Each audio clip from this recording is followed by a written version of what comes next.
यश काय हा आई पेरूची चटणी कर ना. कशी करू? तिखट गोड का तिखट गोड? आता बघा, पेरूची चटणी करण्यासाठी यशला मी 2 ऑप्शन विचारले, आंबट गोड तिखट की तिखट. तर त्याने मला तिसरा ऑप्शन सांगितला गोड. आता गोड कुठे चटणी होईल का, तो जाम होईल ना.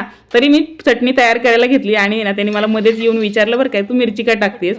तर मी त्याला सांगितलं की चटपटीत चव येण्यासाठी. तर मी 1 पेरू कापून घेतलाय आणि 2-4 हिरव्या मिरच्या, 7-8 लसणाच्या पाकळ्या, अर्धा इंच आलं हे चांगलं तेलामध्ये परतून घेतलं आणि वाटून घेतलं आणि याला तडका दिलाय. तर तडक्यामध्ये मी मोहरी घातली आणि पांढरे तीळ घातलेत, कढीपत्ता घातलाय, थोडीशी पाव चमचा हळद घातली, एक अर्धा चमचा मी इथे मिरची पावडर घातली, चवीनुसार मीठ घातले, छान परतून घेतले आणि ना यामध्ये चिंचेचा कोळ 2.5 चमचे आणि 2 चमचे गूळ घातलाय आणि खूपच मस्त ही चटणी शिजवून घेतली मस्तपैकी तेल सुटेपर्यंत. खूपच मस्त पेरूची चटणी बनवून तयार झाली. हे बघ, पेरूची चटपटीत चटणी बनवून तयार आहे.